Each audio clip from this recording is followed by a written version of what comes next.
in your mind, I know what happened was I was in a really, really bad episode, lasted about 9 months, and my mom was out of town, and I just, got really desperate, man, and I tried to overdose with all the medicine that I had. I did it on the night that I knew my mom was coming home, which is an interesting thing to think about over the years. I think, I was alone for like 3 days before that, so I could have done it over the weekend, and that would have anyway probably had a different story with that. So I Right. ended up in a coma. My mom, I think, texted you or called you. I don't remember. I think it was a text and a call because it was like 3:30 or something like that in the morning. It was early in the morning. Yeah, yeah, yeah. And same with my sister. My sister got a call, and she shared that was working at Biola at the time as a resident director, and she thought it was like a call from a student, and so she thought it was work related, and and then it was about me. But you were one of the first people to come. So yeah, what were you thinking and feeling as you were driving fast down the freeway? It's actually the best time to get Yeah, around in there's no LA. traffic, I man. know. I Anyway, think I, I think I got there, from Pasadena to it was like Mission Viejo, yeah. yeah, Laguna or something like Right.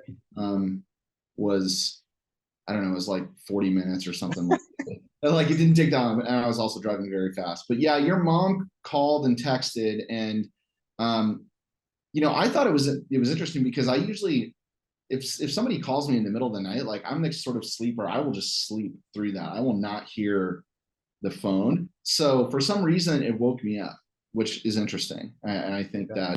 that was probably the spirit of God already creating a situation. Right. Um, Right. and I remember seeing the text, I think, from your mom, and just feeling very heartsick, um, and calling her, and kind of just that silence for just can hearing your mom's voice and hearing the fear and the um, sadness. I was just waiting to hear the worst thing. Um, Yeah. but it became very clear, obviously, in a matter of seconds, that you were actually still with us, but that you had tried to take your life. And um, Yeah. your mom briefly explained that she had found you at home, and that you're in the hospital, and that you were intubated, and you were in a coma. And she just, I think she asked if I could come down and sit with her and be there with you. Um, and so I was like, of course. So I just jumped up and told Rita, my wife, that I needed to go down and see you, and that this was going on. And so just jumped in the car and sped down. I honestly don't even remember that drive. It was just such a um, sometimes when things like this, really traumatic things like this happen, I think we kind of we dissociate a little bit. We go into Yeah. a space where we don't really, we're not cognizant of time and distance. And, I just remember flashes, like glimpses of things. Yeah. Uh, Yeah. Driving, I remember like passing it in and out on the five, and just, yeah, I think I was really, there were a couple emotions running through my mind. One was just this weird anxiety of panic, like, what if this is it?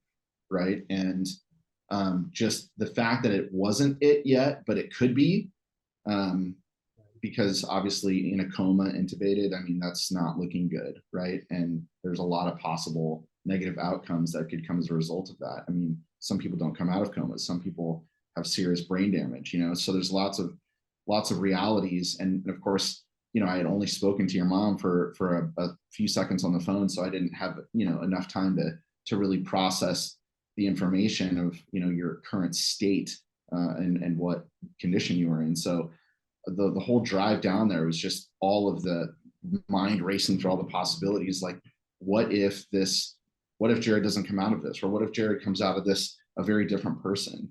And I think there was obviously a lot of fear, a lot of just feeling very afraid, but also, honestly, some anger, not at you, but just kind of like, what in the hell is this? Like, why is this happening? And why isn't the treatment working? And why aren't the meds helping? And why does this cycle keep continuing? And why can't there be breakthrough, right?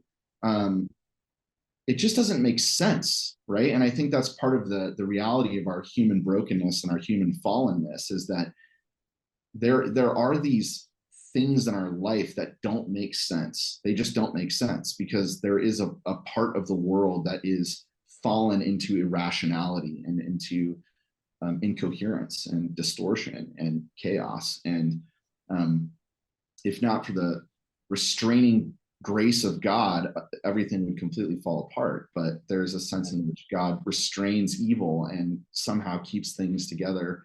And so, yeah, emotions of fear, anxiety, just not knowing where this was all headed. Yeah. Yeah, man, thanks for sharing.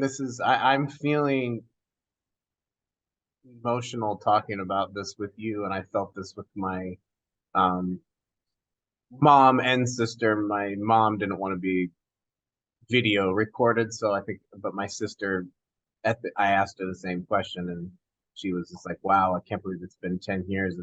Yeah. It's good to look you in the eyes." Yeah. And I know we just hung out a few weeks ago, and I, and yeah, it's interesting that you say anger, because I think the whole experience of the episode, there was sort of a perpetual, um, instead of crying, not that crying's the only emotion that we have, I just kept getting angry the whole time, every day for like 9 months. I just kept getting angry at myself, and I think that anger is a real emotion that goes along with mental disorders, or times where, anger and feeling out of control.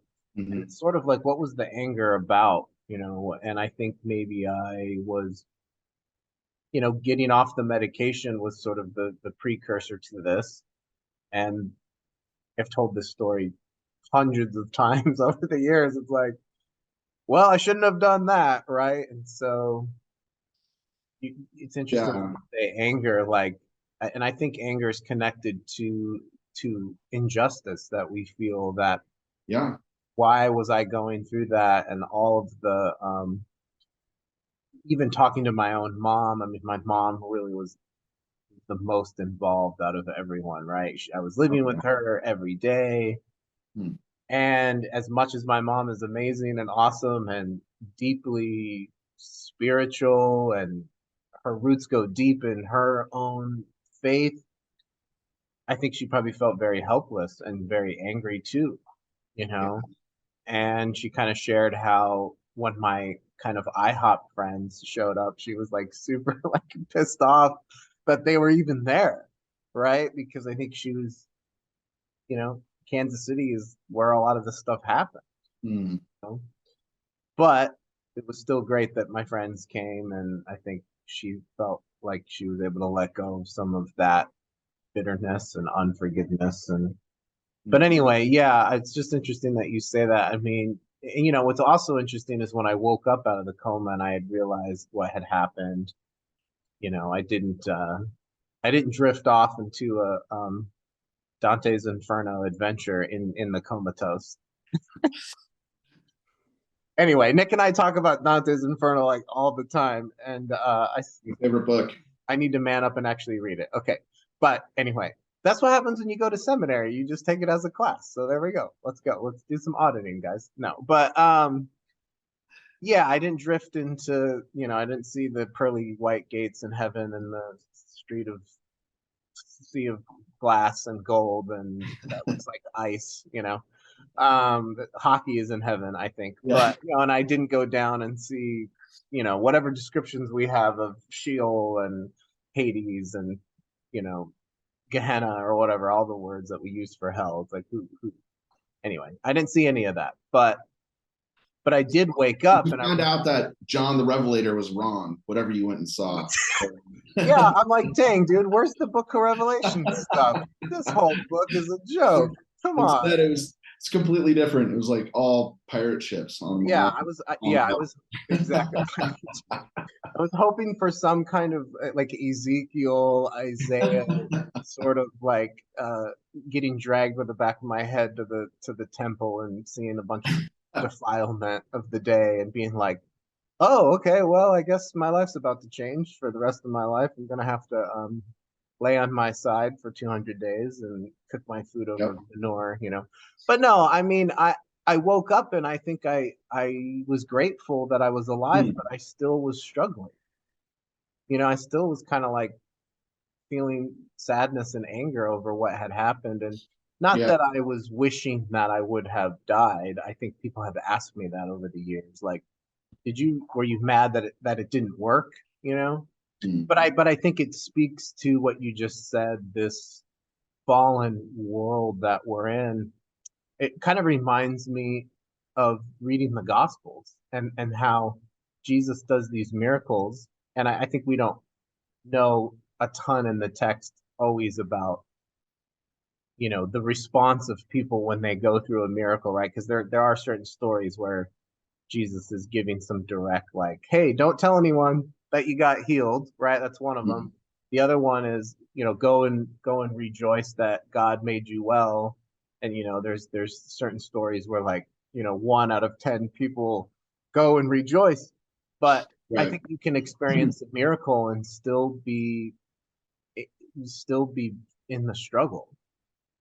And so it took me 5 months of being in the hospital after that to get better. I mean, and I think that was an interesting part of the story. Is like I felt love from people, I felt the support, but I still had to do a certain amount of work to really, really get better. And I remember we did talk when I was in the hospital, like over the phone.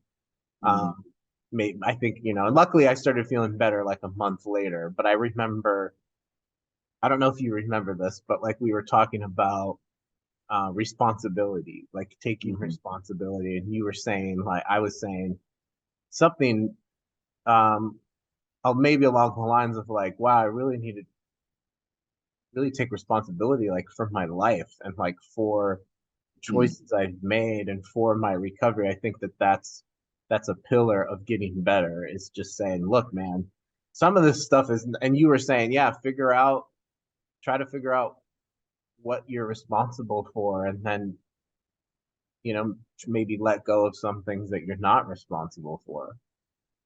And I think what helps us get better is taking as much responsibility as possible, even though some of these things are not necessarily like 100% our fault. But I really held on to that, and that helped me, I think. So anyway, but thanks for sharing. Yeah. I mean, that's a really great point. That's something that I don't think we often think about when we think about miracles and these moments where God intervenes, and we have this narrative, this assumption in our narrative that when God performs a miracle, that we will be filled with joy and excitement and gratitude immediately, right? And that the whole story changes immediately, and right off into the sunset, with our lives just put to rights as it should be, or something like this. But the fact is, um, you've put your finger on the complexity of the miraculous, which is that God does intervene, and then we not everything is completely different. There may still be struggle, there may still be brokenness, there may still be confusion. Um, and that seems right to me, especially when I think about, for instance, Jonah, right, who is repeatedly given a miraculous encounter by God, not only in as he isn't killed for running the opposite direction and completely rebelling against God on purpose. Right. To Tarshish is the other opposite direction from Nineveh. But the fact that God pursues him in his rebellion, in his mental health breakdown, really. Yeah, he was suicidal, sitting under the And even tree. after he tries to take his own life. I mean, he tells the guys on the ship to throw him overboard, right? So he Right. tries to take his life. And God, in the depths, raises him from the pit, from the belly of a fish, spits him out on the shores. He preaches a terrible sermon. It's 5 words in Hebrew. He could care less about what he's preaching, Right. and Yeah. God causes repentance, not through his theological prophetic faithfulness, but because of God's mercy. God, chooses to help Nineveh come to a place of repentance. And then he sits outside the city gates and grumbles and complains, even Yeah. though God has performed 8 or more successive miracles in a row. And he's still in the complexity of his own brokenness in that very moment. And um, that is uh, that is something that you've put your finger on. That is a very good point, and something that we need to get more serious about, I think, as Christians, when we think about God's miraculous intervention and the aftermath, which is that there still is work to be done, and we still need others around us to help support us and pull us through, um, so that the miracle unfolds the way it should, and that miracles are not just instantaneous things, but they're narratives, they're processes. Right? Yeah. Well, yeah, Um, I think the other layer on top of that, and I do love Jonah. Jonah's great, man. I mean, that story, and you but also I think it's there's a gift. In Ecclesiastes, there's the passage in chapter 3 about a time for everything, right? right, He kind of seems like he covers like everything, right? right, There's sort of these hard seasons, and then there's beauty on the other side. And so the verse that really, you know, stood out to me in all of this, and still over in the last 10 years, was the verse that says, like, there's a time, to embrace, right? And then there's a time to refrain from embracing, and there's sort of a time to tear down and a time to build up. And so embracing your own darkness and your own depravity, I think these, I don't wish struggle on people. Like, I don't wish that people would go to the hospital 25 times before they get it, even though I've met those people and I've heard those stories. mm-hmm. Um, but what I do hope for people is that through something that's hard and there is suffering, that we could learn from that. Yeah, And I think that this conversation has come up a lot in my friendships with people and on the podcast and with Nami, is this idea of just our relationship to pain and to suffering. We very much see that a lot instinctually as a negative. mm-hmm. And I think we use these different things, our phones, social media. We can, I'm not saying all the time, but we can um, sort of avoid the pain or just try to make the pain go away. And I think that obviously gets into all these other issues of dual diagnosis, people using alcohol or drugs, and pain is a gift. If you can just, I think there's grace in that. I think in even reading Paul, right? Paul is it's talking about suffering all the time. It's like, dude, take it easy on the suffering stuff. And sure, Yeah, he's talking about it in context to preaching the gospel. That's a lot of what it is. But also he's just he's got this weird obsession with like pain and suffering, you know? And I'm just kind of like, sure, I think we can misinterpret that. And Jesus too, right? Jesus saying, look, I don't want to die on the cross. Like that's not what I want, you know, but I'm willing to, you know, take this cup from me kind of thing. And sure, maybe we could misunderstand those things because we're not called to die on a cross like Jesus, but we are, I think that's the path of discipleship and Right. following Christ is there's got to be suffering. And I think in America, in modern America now, what we're talking, there's not a lot of that. There's not a lot of Yeah. suffering for being a Christian. So anyway, I mean, Do that's a anything. big, Yeah. yeah, We'll do anything to avoid suffering. Anything. yeah, And that, I think, actually the irony there is that that makes us worse, and that actually creates more suffering when mm, we try to avoid it, right? So the unexpected um, outcome of facing your darkness head on and inquiring into it, not just dealing with it, like managing it in some frustrating way, but inquiring into it. I mean, that's something that we don't do. You know, people um, don't think about the idea that when you have some kind of dark thought or feeling or impulse, um, you know, of course, I just wrote a dissertation on desire in yeah. manifold forms. Doctor, I should have introduced it as Dr. Nicholas Charles Barrett. That is a mouthful, man. But you should put you should put that Doctor. Oh wait, we were joking about this. Wait, C.K. Barrett's the name of like a New Testament Yeah, scholar. it's the New So Testament what would scholar. you be? N.T. Wright. It's And Nicholas Thomas, C.S. Lewis. It's like a scholar thing, right? Barrett. You do Yeah, anyway. no, I don't know. I wouldn't do the anti Barrett. J.K. Rowling, Harry Potter. Other people do it too. So it's like, yeah, it just But sounds cool. J.M. Deal. sounds like it should be on a book, maybe. Yeah, Okay, well, we're working on it. We're working on it. yeah, yeah, we are. Anyway, so you just finished But your dissertation. Yeah. I did, and looking at that, you know, this the idea of staring your darkness down and dealing with it face on, and just but coming at your darkness in a thoughtful, inquiring way. Um, I think in a sort of appreciative, almost having almost an appreciative inquiry into your own darkness, I think is worth considering. And what I mean there is not to revel or enjoy it, of course not, but to become philosophical about it, right? To actually just ask, like, what is this? What's going on? Like, why do I want this? Or why is this compulsion here? Why do I feel driven in this particular way?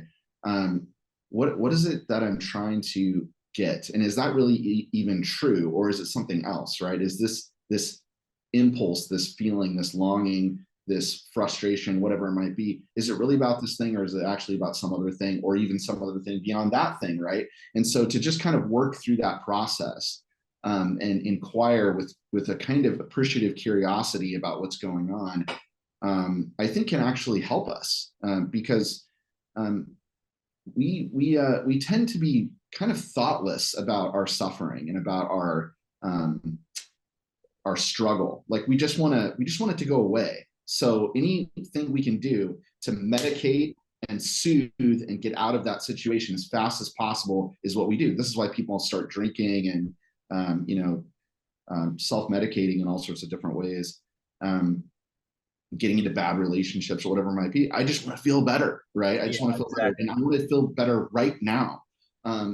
And but all of that, the irony is, all of it makes you worse and sicker, right? And just more unhealthy, and it causes that darkness to grow. And Right. so the process of inquiring into it and thinking about it and deconstructing it, right? Now I'm not just trying to make it an intellectual problem, but I am saying that the process of being thoughtful about darkness is actually really healthy, and it can actually bring a lot of healing.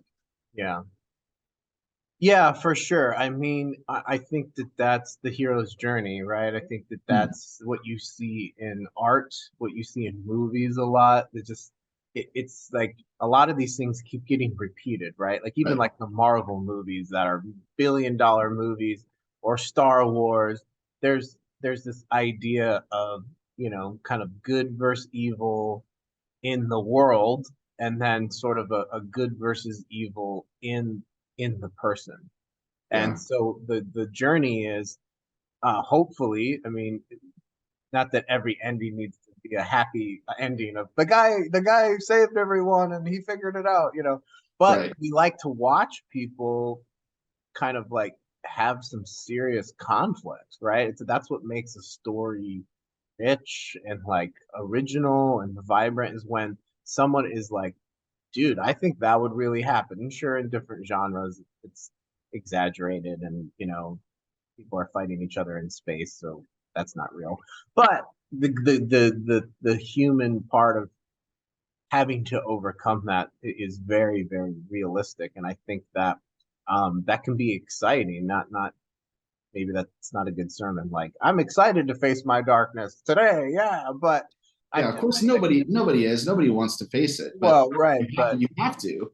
yeah, And that's precisely the point here, is that a lot of people just don't want to. And in fact, in a desperate attempt to just get away from the suffering and to get out of it, yeah, we don't deal with it, and that actually ironically makes things worse. And yeah, so it's the hard truth that going through the fire and the water and like um, there's only one way to go through the Red Sea, and it's to go through the Red Sea. That's it. yeah, There's no other way. You know, there's yeah, yeah, there's no other way to go through it except to go through it. So, yeah, um, for sure. I love that. but I wanted to also just touch back on the night that we came to the hospital, or that I came to the hospital and sat with your mom, Yeah, and just reflecting again on that moment, and just thinking about your story in particular, and just how grateful I am specifically for your mom, yeah. because your mom, she is she's really unlike anyone else, in terms of moms. She You could just tell how crushed she was, um, that night, just sitting there. I mean, I remember we just sat there and we didn't even talk.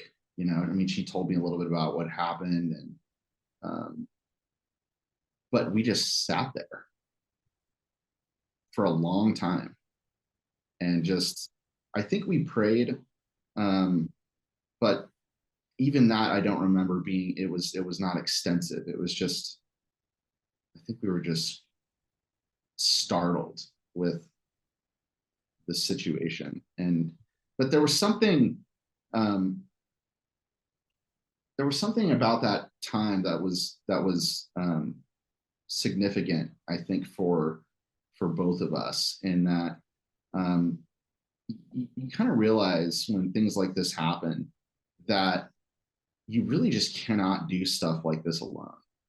You can't get through these kinds of crises by yourself. Like, you need people there. You just need people there. And they don't always have to be, people don't always have to have something to say. People always feel like they have to have the right words, or the right prayer, or something like this, or, the right sort of condolences, to give, to offer people when they're in grief and dealing with lament. And the truth of the matter is, people just need people to sit with them and just be present. And sometimes that just means being there and not saying anything. Um, and I just remember uh, that the significance of realizing, it's sort of like the story of the paralytic, right? The healing of the paralytic, who his four friends take him to Jesus around the crowd. They get up and they unroof the roof of the house, Oh yeah, it's a great and story. Yeah, and they lower yeah, the guy down to Jesus. And it always strikes me reading that story that we don't even know if the guy asked them to take him to Jesus. I mean, maybe he did, but we don't know if he did, right? And Yeah. text That's doesn't kind of tell us that. assumed. Yeah, And yeah. so it's like one could assume that maybe he didn't even care, or maybe he was just sort of like out of it, or I mean, who knows? But the fact that there is no mention of the guy asking his friends to take him to Jesus, but the four friends just take him anyways, and then the four friends like do something even destructive and unethical in a certain sense. I mean, unroofing someone's house is not really a very nice thing to do. But the situation is so desperate that they're willing to go Yeah. to that place of we're taking this person there even if they don't ask us to take him there, and we are going to unroof this roof to get this person to where the healing is. And that was the feeling that um, I had sitting with your mom, was just this feeling of like um, we have to do what is necessary to make sure that Jared survives, you know? And I don't know exactly what that meant at that moment, but I think um, the feeling of desperation there causes one to realize like this is not just a singular problem, but this is a problem that involves multiple people, a community, a family of people, and it's our responsibility to get this person to Jesus, to healing. And in the case of the kind of treatment that you needed, to take whatever means are necessary. Maybe we need to unroof some roofs. Maybe we need to do something that Yeah. uh, maybe unconventional to make Yeah. sure you survive, right? Yeah. Wow. I really appreciate you sharing that. And yes, I mean, Mother's Day is coming up, and I mean, every Mother's Day is special with your mom, but I think especially in the last 10 years, Yeah. Mother's Day was right after this had happened, and right before I went to Western Medical, which is where I ended up getting a lot of really good help. And yeah, I don't underestimate the power of um of a mother's love. I mean, it's sure uh, parental love is powerful, so it's not limited to just moms. Like the love of a father is powerful too, but there's something special about the mother, the mother, the mothering of kids and Right. children. But also to the story about the friends. I mean, I think you do see this in the gospel as well. There's the other story of the guy Mm-hmm. who's just sitting there, right? And he Right. goes, Jesus doesn't just heal him right away. He goes, hey man, do you want to get better? Right? Yeah. And the guy's like, oh, he doesn't say yes. He just goes, well, I've been sitting here and blah blah blah. Everybody keeps walking by me. And it's kind of like, dang, dude. Sometimes I think we don't want to get better, but I Yeah. think other people want us to get better, and there's sort of this merging of whatever your church background is, right? I think we really equate a lot of healing to faith. And, the prosperity gospel movement and all that stuff leaves a bad taste in people's mouth of like, well, you can't just, you know, Mm-hmm. treat God like a genie, like, oh, I want a new, Toyota Prius 2023 Prime. All right, let's start paying for that right now. Ready? It's And the cosmic vending machine. If you just put a exactly, weird yeah, square into the machine, God will give you what you yeah.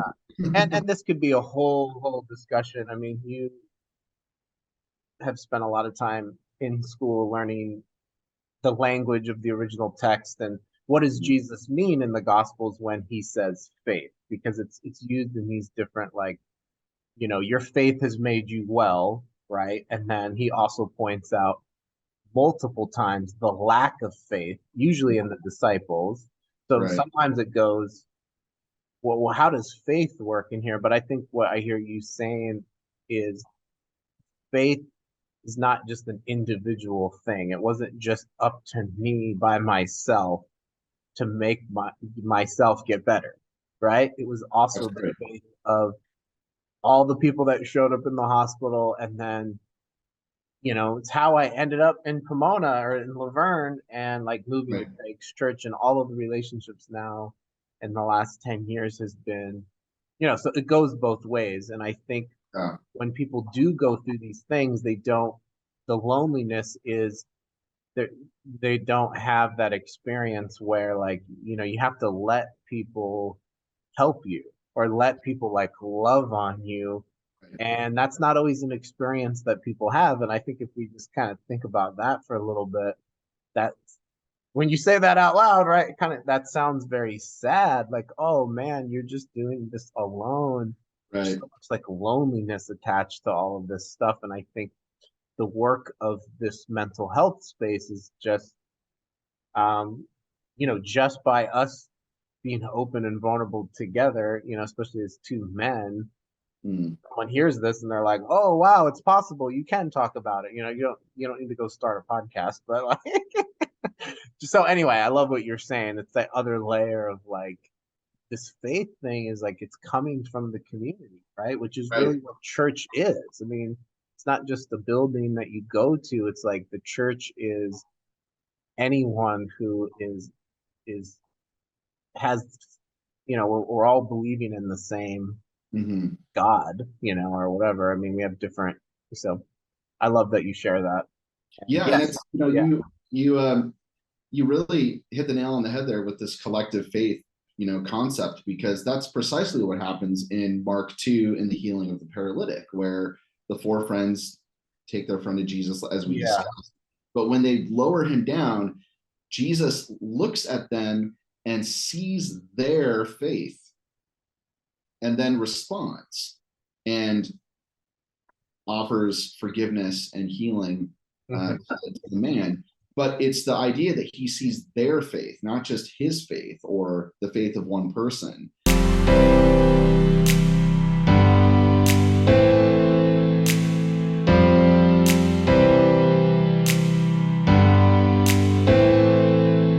we Uh, were talking about the Mark II story. yeah, so in Mark 2, your point about the collective faith is really, I think, what we see. The collective faith of people helping people get well is something that we see in that Mark 2 story about the healing of the paralytic. Because when the friends lowered the paralyzed guy, down to Jesus, the text says that Jesus saw their faith and then Yeah, responded and brought forgiveness and healing to the guy. And it's interesting because I think the word faith there in that particular context is not just dealing with the idea of assenting to a set of ideas about God, or about Jesus, but in this sense, faith has to do with something like belief or trust, but in a kind of holistic, embodied sense, right? So that faith in this particular way has more to do with the kind of orientation of one's whole life and of a community's life towards Jesus and towards the goodness and the healing of Jesus, and the trust and the belief that that is where that will come from, which is what activates and sort of energizes their belief, yeah, in trusting the idea that maybe we can even take a roof off and do something risky here to get this person to the place of healing. So yeah, it's a different sense of faith. It's not just, do I have these ideas about God that are correct, but it's this embodiment, this orientation of a way of life, right? And it has to do with a collective group of people, right? yeah, And that's what brings about amazement at the end of the story, right? That it's the collective work of the people's faith bringing this guy to Jesus's response and offering healing and forgiveness, and then also his his deconstruction of the teachers of the law who were there, sort of questioning, if Jesus was in of the right authority to be doing such a thing as forgiving sins, because that seems to be something that only God can do, right? And yet the whole scene brings about amazement. It says at the end of that story, and everyone was amazed, and they said, "We've never seen anything like this," right? And I just wonder if we treated mental health um, matters this way in the church more as a potential site of amazement, where we can say, we've never seen anything like this before. Yeah. But and I'm speaking about that as we gather around people and help bring people into a process of healing and support them through that narrative. If the outcome of doing that as a collective community would bring about amazement, I think it would. I think it would. I don't understand why churches seem to be so sort of afraid of dealing with mental health and recognizing the complexity of it.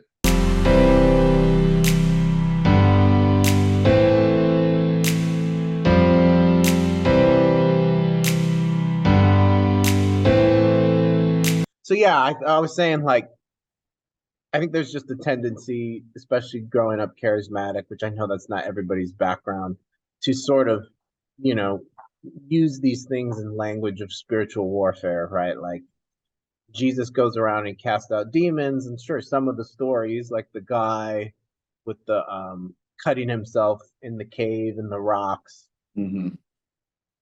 we could interpret that as like that seems like some kind of mental disorder.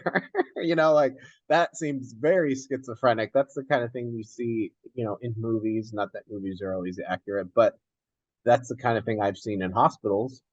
Mm-hmm. And so I think we want to try to kind of figure out um, that this is the devil, or this is this sort of um, Satan in scripture, the accuser of the brethren, all the different names you see in scripture for the evil one, the enemy. I mean, there's multiple sort of, uh, you know, Isaiah 14 or Ezekiel, there's all these different descriptions. And, I'm curious what you think about that in your journey and even in your theological education. Like, why is it, why is that such a temptation that we have to kind of figure out if this is the devil and get a strategy and get a book about it and pray it away? And I do think prayer is important, and I do think there is an enemy, but um, I don't think it always plays out the way that we would Right. want it to. Yeah. I think part of the temptation is that if we can identify the mental health crisis that we're dealing with the devil, then that means that it's not us that's the problem. Right. And that is a sort of desire to escape the reality of our own brokenness. And so that is where I think the temptation lies, is in being able to blame. It's something outside me. Right. It's not me. But the truth of the matter is, it may be something outside of you, but it probably is you, right? And then the issue there is, but it's not you in the sense that you are responsible for this. It's just the reality of you. This is the reality that is going on in you. You have this brokenness, Right. and everyone has brokenness. Everyone has the condition of sin, capital S, sin, fallenness, which is different from talking about small s sins, little sins that we commit, not Right. little, but sins that we commit. Yeah, We like a the total condition, depravity kind yeah, of they all have the view. condition Yeah. of Yeah. fallenness, right? And so that means that each of us have brokenness in a particular type of way, and for you, it has come in this form, and there are things in your background that have contributed to it. There's things in your biology and your physiology that have contributed to it. And there are then environmental and social factors that have contributed to it. There are, things that we can exacerbate and make our mental health problems worse, right? By avoiding them, by not dealing with that darkness, by not getting treatment, by sinning or doing, doing things that are not healthy. So we can make it worse, right? But the core issue of the reality is that it's not your fault that you have this condition. ultimately. Mhm. It's not on you, right? But it is in you, and it is you right now. Mhm. And so I think the reality is we have to come to terms with that. And so the allure of the devil in these kinds of scenarios is that it somehow gives us a feeling of it's not really, this isn't really me. This is just an attack that's happening. This is something that's happening to me. Right. Now, that could be true in some cases, that could be true.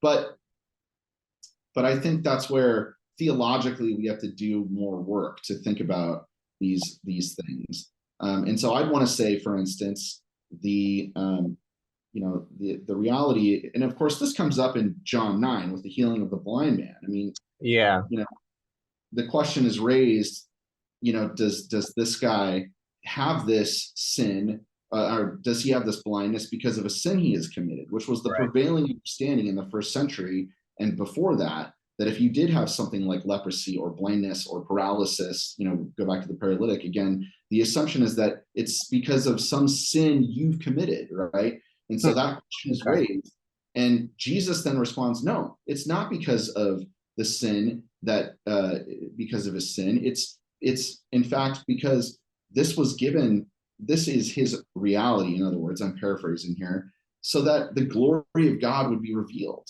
right? Hmm. And of Yeah. course, Yeah.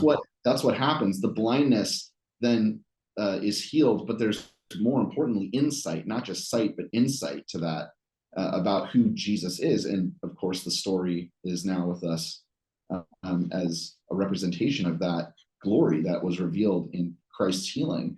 But that's an interesting point that Jesus makes there, because the point is the the condition, the affliction, is not because of sin in this particular case.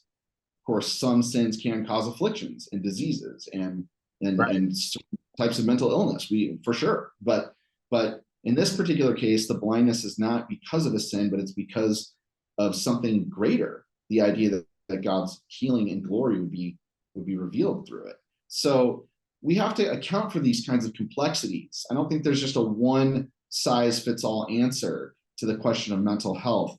But I think it's safe to say that going to the devil as the immediate sort of scapegoat, which is a possibility in some instances, but probably not is probably not the normative reality, right? Right. I mean, Yeah. Yeah. people can be possessed for sure, but and that may bring about a certain kind of mental illness. But I think it's important to also understand that a Christian cannot be possessed by the devil. That's just not, that is not theologically, that is incoherent, inconsistent idea, because Yeah. There's been debate Spirit of about that, God but yeah, I cannot agree with you. Yeah. the Spirit of God cannot dwell in you and amongst you or around you, and you can't be a new creation in Christ and then have like a diabolical being possessing you on the inside. What you do have is this simultaneously saint and sinner reality of you are both a new creation and your old creation still exists. So your new person and old person exist in the same body during this life at this time. So there's going to be that tension of brokenness where, like Paul says, why do I, do the things I don't want to do and the things I do want to Right. do, I don't do. And it's that inward tension. So that's because we're living in that simultaneity, right? But that's not the same thing as being possessed, right? So Christians can be oppressed by demonic forces, but not possessed. I mean, sorry to pronounce it that way, but Yeah, no, I agree with you. Well, I think there's another layer to this is sort of similar to what we were talking about earlier with Paul, right? Which I know the last time we hung out, we got we got in. We always talk about Paul usually when we hang out, but yeah, I think a passage like Second Corinthians 12 or 10, 11, 12, when Paul kind of goes off on this. Um, I'm an apostle. You're saying I'm not. Here's the reasons why I'm an apostle is because I'm getting the crap kicked out of me. And he goes through this whole like list. Mhm. Just like, dude, geez, man, let it go, man. We get it. You're a badass for the kingdom, you know? And right, and Paul is a Yeah, badass, and then it's like, dude, we get it. What's the deal with the list, you know? right. But the climax then is chapter 12, which gets quoted all over the place, I think, in sermons and in mental health books that I've read from Christians, where there's this story about the thorn in the flesh, and there's these different debates on what exactly is that, because it Right. says in English, you would know more than me in the original language, like a messenger of Satan came to buffet me or buffet me. I don't even know how to say that word. And it sounds like that's some kind of demonic sort of thing Paul is going through, and he's suffering, and he's crying out to God for help. And then the scriptures just, my grace is sufficient for you. Like, Right. you'll be fine. Right. Right? Yeah, I It's mean, I like, think that's yeah, that's a hard reality, which brings us back to that discussion earlier about needing to face darkness straight on and to go through it, because um, Paul doesn't get the thorn taken away, right? And instead, what is given is grace to get him through, that is sufficient for what he needs to pull him through. And that is, I think, an important lesson for us when it comes to this discussion, you know. but yeah, I think the tendency also with that story would be that the more that we are doing the work of the kingdom and we are preaching the gospel, there is going to be resistance. And I think sometimes we want the resistance to mean that it's from the devil. Like we kind of actually want that. But that's my opinion.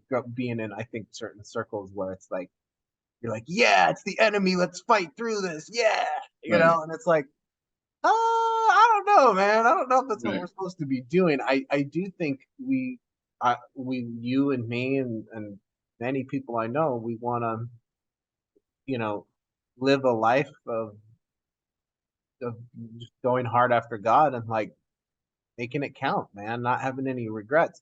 So if I want to go start a church or go on a mission trip, I'm sure there's probably going to be resistance to that. But I don't know if it always comes in the form of what you're saying, this sort of kind of externalized thing, like, oh, it's a demon or it's the devil. It's like, I don't really think we always know. Right. And I think if someone is struggling and you think it's the enemy, I mean, what is there really for you to do other than to just pray? Right.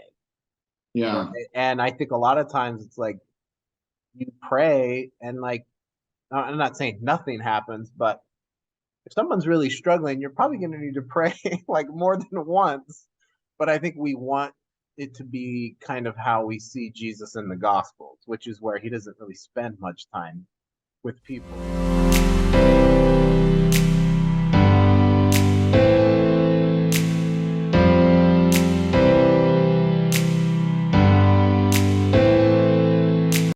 Quickly talk about the like from your theological training, why do we struggle with getting help for mental disorders? Oh, yeah, I texted you that. Yeah. I had a couple thoughts about that, but if you want to wrap it up, we can do that too. No, no, it's okay. I'm not in a rush, man. I just want to, okay, wait. Is that better? Can you hear me now? Yeah, I can hear you. Okay, Yeah. I'm on my hotspot, so I don't know how long this will last, but yeah, Okay. what do you think? Yeah, I asked you, why do you think people just don't reach out for help? I mean, I know we've kind of touched on some things that are important, like community and a willingness to face your own suffering Hmm. and pain, but like you've been at this church thing for like your whole life, and so have I. So, and you also have been in school for it feels like 20 years. It's true. It's true. And so you have I feel like if I'm trying to figure anything out theologically, I'm like, ooh, Nick's probably at the top of the list as far as people that I Thanks, would man. want to talk to. Not that you know everything, no one Appreciate that. knows everything, but I can't call Richard Rohr or anybody else because I'm not friends with them. Just kidding.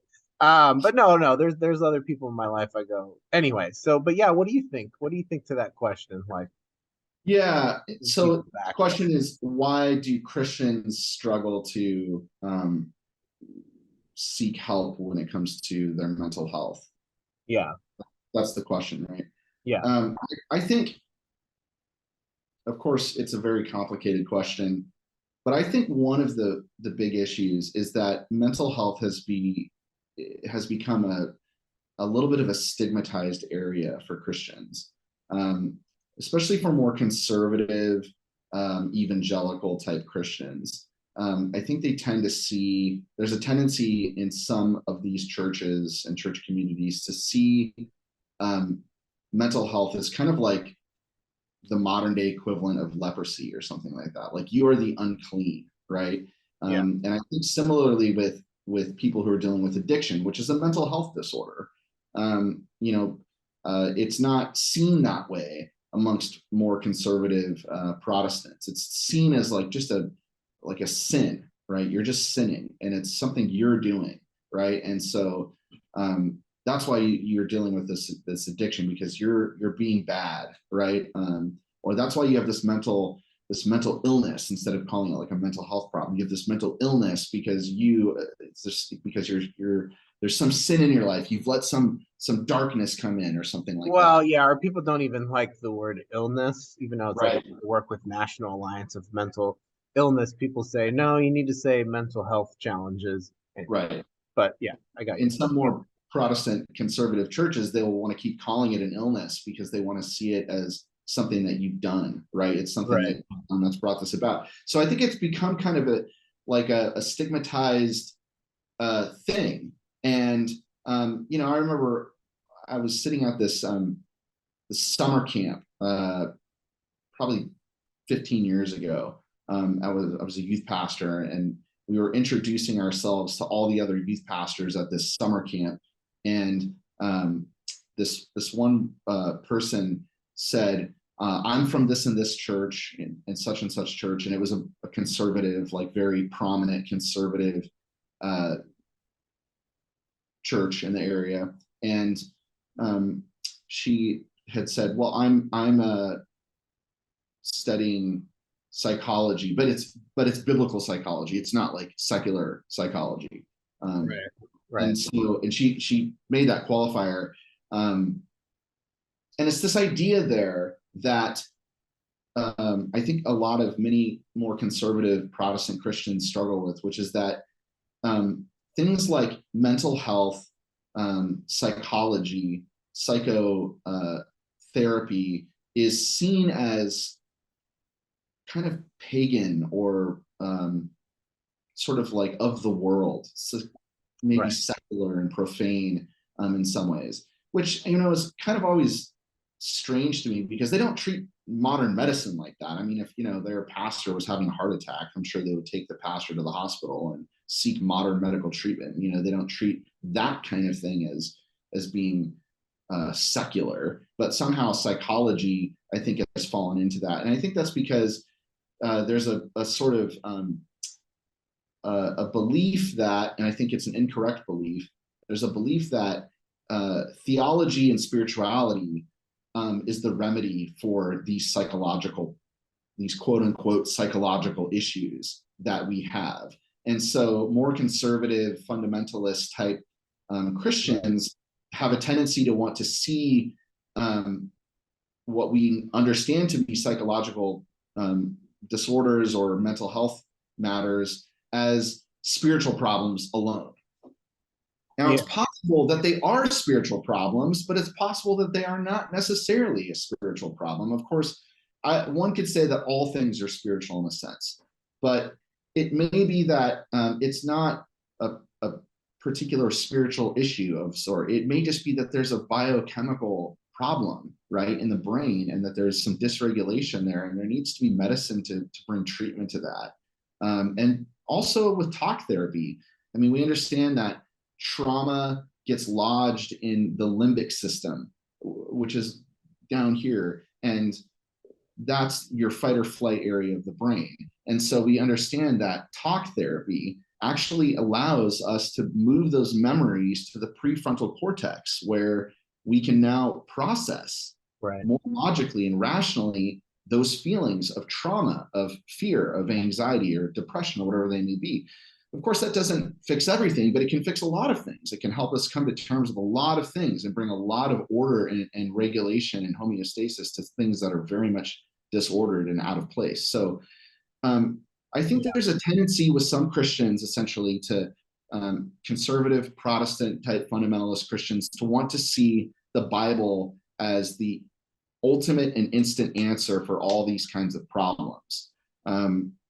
And so rather than going to psychology, we should turn to Jesus, right? And I think that that is to misunderstand the larger work of God's grace and goodness in the theater of creation, that God is at work historically and culturally in all areas of life, not just within the walls of the church, but God is present out there in the world, in creation.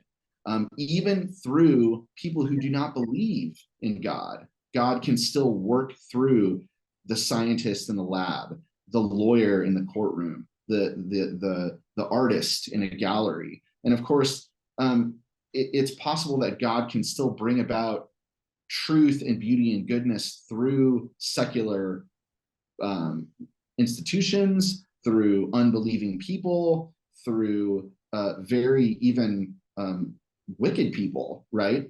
God can still bring about things like, music of Mozart, even though Mozart was a pretty unsavory person, right? Or the geometry of Euclid, even though Euclid was not a Christian, right? So these kinds of things, we see this across the history of the world, that there's all sorts of truth and goodness and beauty that has come from people who do not believe in God. Yeah. And that's what we would call common grace. That's a kind of common grace that God has given us, that God both restrains evil in the world. Things could be a lot worse than they are, if not for the restraining grace of God in all human hearts. Even though there are a lot of very evil, wicked people out there, things could be much worse than they are. And it's because God restrains that evil from being fully what it is or could be within us. But also, that common grace is another sense in which God proliferates the good for the whole of creation, because God loves and cares for all beings everywhere. And even though not everyone receives a particular saving grace that redeems them, there is a kind of common grace that all humanity receives from God and is shared with one another. And it's there in that sphere of common grace that we can recognize that psychoanalysis can be a gift and can be a place of healing. And we can look to those institutions and methods, and we can seek healing from them, and we can trust that it's possible that a lot of the true goodness that is there. And I'm not saying everything in modern psychology is good, but I think there is a lot of good things within it, and I think we can affirm that, and we can recognize that is God at work insofar as it is in step with truth and true healing and beauty and goodness, and insofar as it helps human beings flourish truly as God created them to. I think we can recognize that that's the work of God out there. Yeah. Yeah, man. Wow. I love it. I mean, I agree with you. I mean, my um you hear me? Yeah. Okay, Mhm. cool. My psychiatrist, I mean, when I survived the coma, the very first doctor I had, Anaheim Western Medical, it's called something else now, but that guy was great. I mean, what he did with the meds, I seriously say, like, I got better within a month. And sure, doctors don't know everything. He just went off of stuff I told him and looking at my past, and he's like, hey, let's just try this. And I've Mhm. told that story dozens of times that really helped me. And the doctor I have now at Tri-City, he's like from the Middle East. He's Iranian. He's definitely not really a Christian because we talk about God all the time, but I think it's rad. I'm like, dude, but he's been right about a lot of stuff. So it's not like I need this guy to be a fellow faith person to like be able to do the work to help me. Right. he's a doctor, like, and he cares about me. He asked me about what's going on in my life besides just taking medication. I mean, that's at least how it's been for a few years now because I've been pretty stable. And he asked me if I have a girlfriend or, what are you doing with your job? Like, you need to lose weight. Like, and so I recognize maybe not everybody has that kind of experience with the person that is helping them. I'm sure people have had bad experiences, but I think it's Right. interesting as a believer to see when someone points something out that is truth, it almost means more if it's coming from someone who is just kind of saying it in their mind, they're just telling you what they think.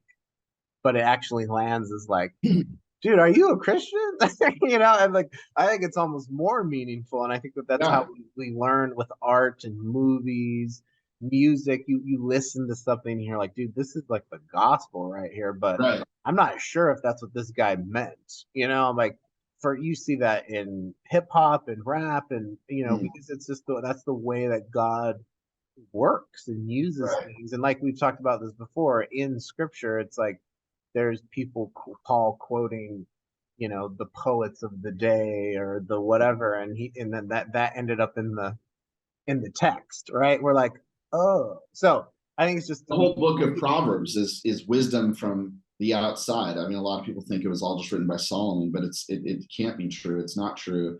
I mean, some of it probably was, but it's a lot of collected wisdom right, sayings from Babylon and Assyria and neighboring countries, Egypt. And it's the idea that Solomon was a collector of cultural wisdom, so much so that he brought all of that wisdom from outside the culture into the culture of Israel and had it canonized as yeah, a part of their understanding of what God would want from us and what God would be saying to us. And so I think that's a recognition of the idea that cultural wisdom that comes from people and spheres of life outside the church um, can be a site of truth. Absolutely, it can be a site of truth. And John Calvin, the Reformed theologian, said that if you don't take seriously the truth that is uttered on the mouth of a pagan, you blaspheme the Holy Spirit, which I think is a pretty profound statement. In other words, you shouldn't just consider the truth that comes through the mouth of an unbeliever, but you should treat it like it's from God. And yeah, if interesting. you're actually rejecting God's word to you there. So, obviously we need to become very familiar with scripture to understand how to discern that truth out in the world and to discern the quality of that so-called truth that we're hearing in different cultural spaces. So I think the more familiar that we are with the truth of God's disclosure and character in scripture, then we have more clarity in being able to discern the wheat from the chaff out in cultural spaces and from people who are not believers. So Yeah. little plug for always, staying in your Bible, right? Stay in your Yeah, Bible. well, yeah, and I've appreciated you over the years too, because I think, you're not the only one, but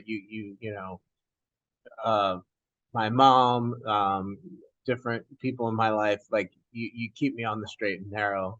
Yeah, and I think it's beautiful, man. I've seen you, um, ever since I've known you. You've been in school. I was saying that earlier. I think we met. I was gonna say, do you remember what year you? Because weren't you went to Colorado Christian Yeah. undergrad, your bachelor's?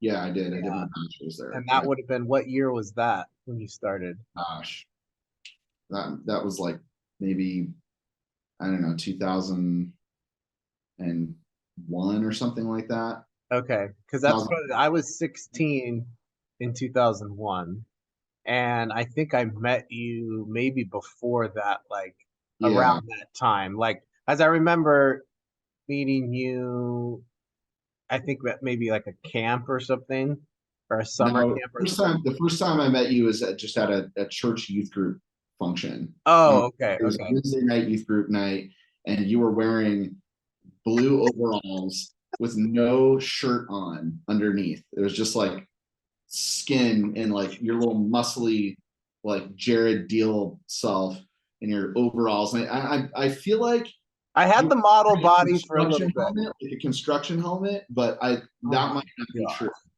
because Oh, well, no, I still, maybe in my mind, you were like a YMCA person, from the, so like you just had the overalls with the construction helmet. But I just remember, and you were like, you talked this close to oh, it's like you got totally in my face and you're like, oh, I heard you play hockey. I play hockey. And, oh, right. Oh, you yeah. were just, it was all like just banter and, Well, truth be told, I'm still talking close to people to this day. So that habit has not changed. And I still walk close talker, close to, dude. yeah, I walk close to people too. They're like, dude, you're way too close, bro. And I'm like, oh, I think I've been just subconsciously doing this for like my whole life. But yeah, no, that makes sense. Oh, for sure. Well, yeah, sophomore year was the last year I played ice hockey. And I remember, Mm, yeah, with the homies from church, we went to like this place called Savers in Fort Collins, which was like a yeah, gift store every Monday, and it was like, dollar day on certain tagged right. items. And I literally had like a collection of like jumpsuits.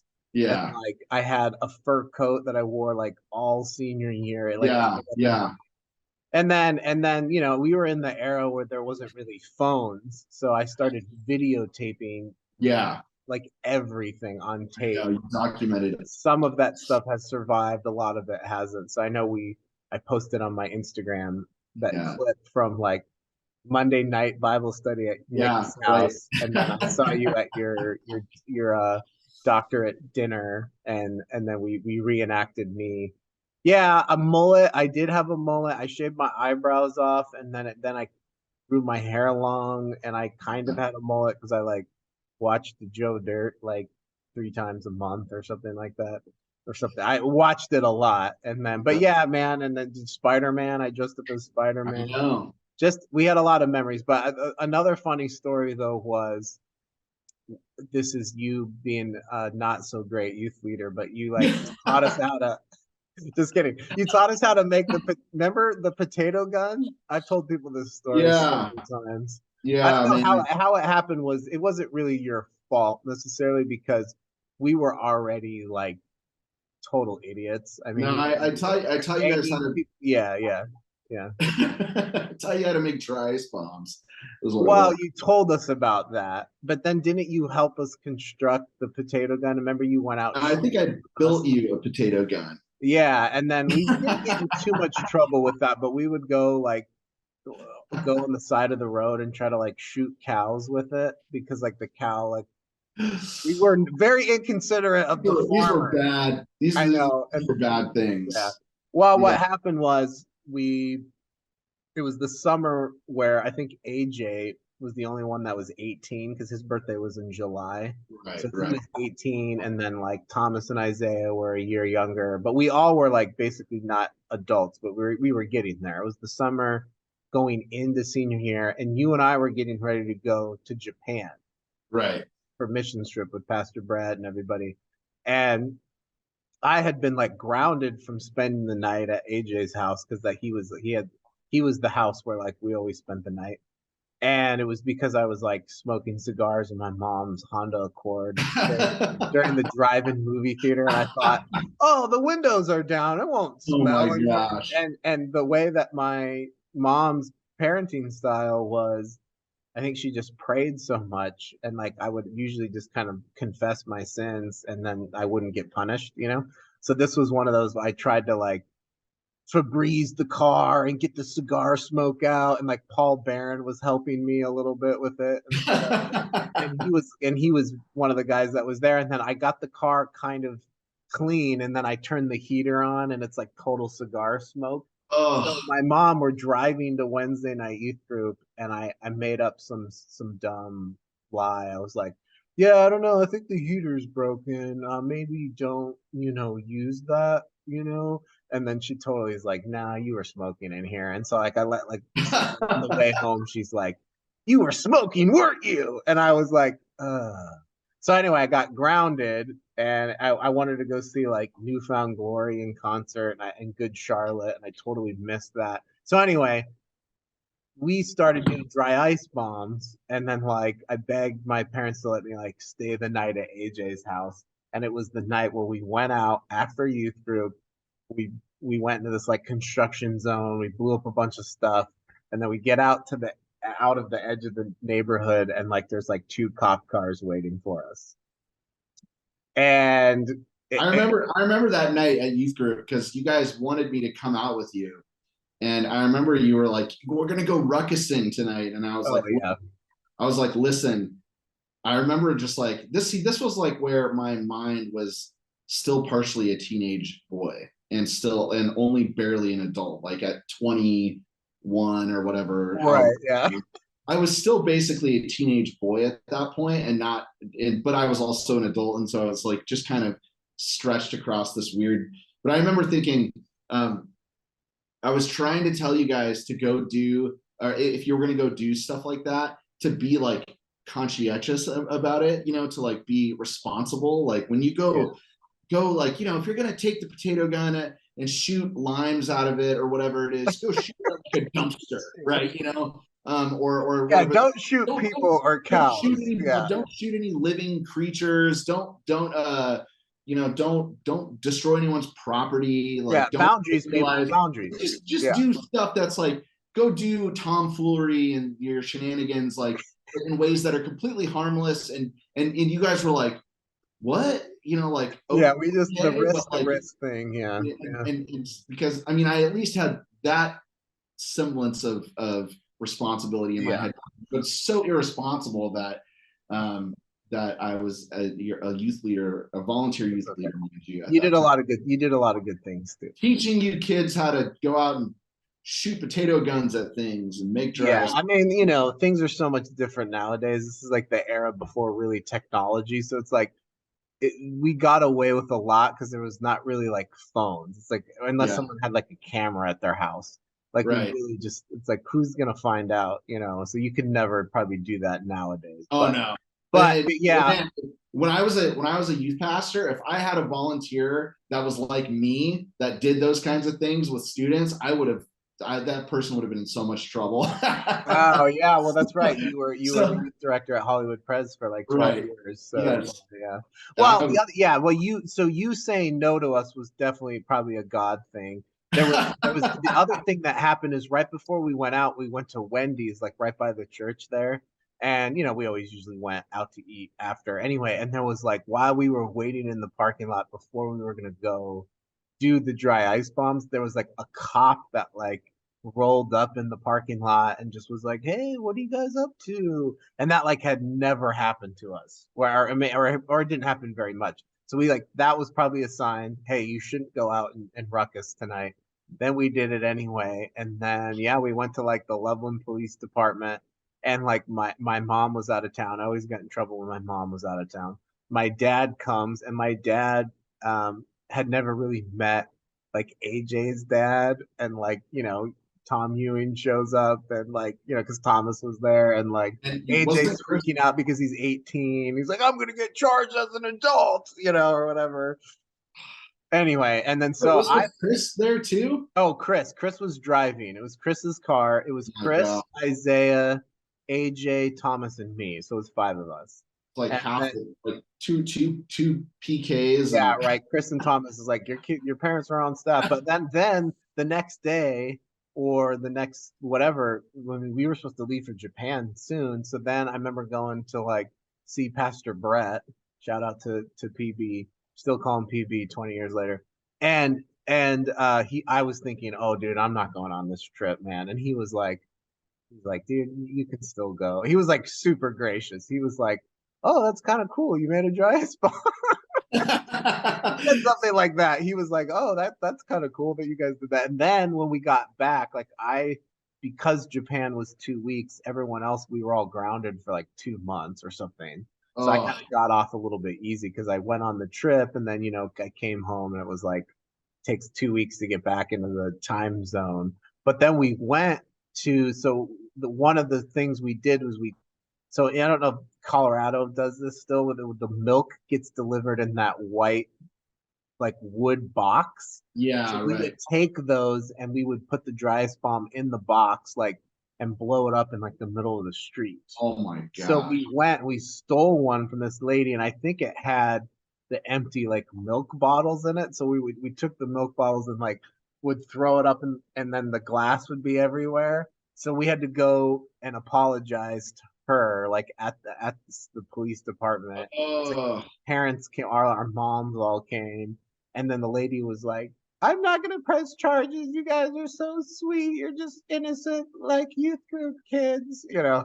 And then after that we stopped though. So all of senior year was hot tub club, like sitting in yeah, the hot tub and playing poker at yeah, like AJ's basement, yeah. I remember and then that. just filming videos and like making funny. So Yeah, we changed our ways, you know. And then when I started blogging, I called it the Ruckus Journal because that's where that all kind of yeah. started, you know. So I spent I more remember, time on that than homework.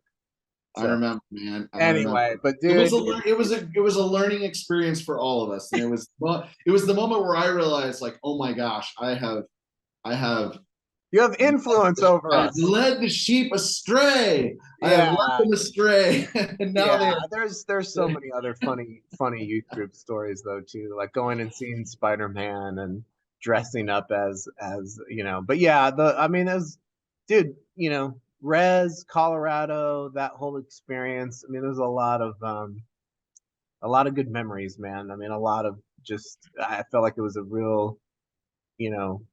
Now that I live in California, I'm thinking, what would it have been like to grow up in like LA? You know what I mean? Like I feel like we yeah, kind of got away with this like small town place where everyone knows you, but it wasn't yeah, so small that like right, you know you run into people all the time, but it was there was you know the weather was decent, like getting to play hockey, yeah, all over Colorado was awesome. Like so I would go back, man.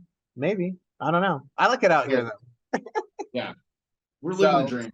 We're living the but dream, yeah, Cal. Of man, dude, thanks for doing the podcast. I know we just got to hang course. out a few weeks ago, and I'm excited for.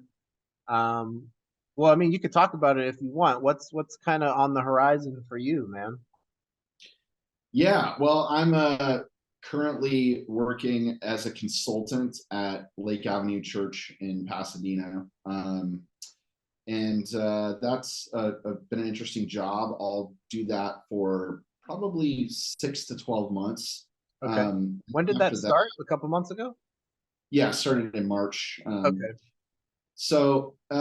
I'm just working on some special projects with the senior pastor here and doing a little bit of ministry on the side, teaching some classes. I'll preach a couple times, things like that. Nice. Um, but yeah, what's next?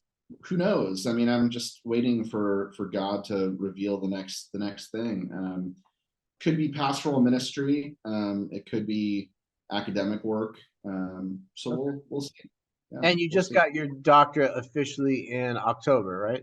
Yeah, I That defended my was PhD in October, and so closed that chapter after Dude, congrats10 years. again, man. I know it took Thank you. you 10 years or no? 10 years.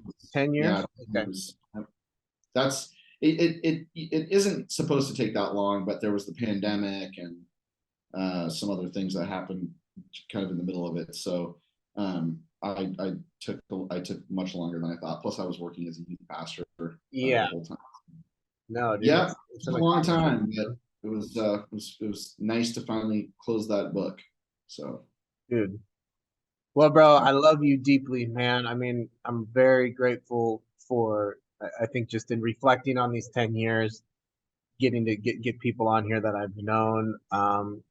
We touched on it in our talk about community, and you've been a true brother over the years, man, and someone I look up to, and just you know we've been in this together for since yeah, 2001. You sure, know, so man.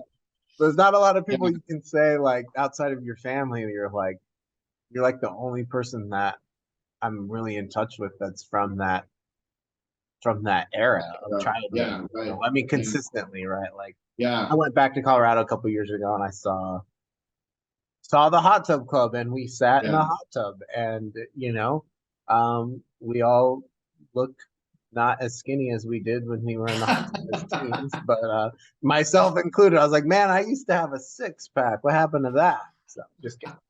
My friend Jacob, he had this talk a long time ago. He's like, I feel like I've heard you tell people that you were a model like 35 times.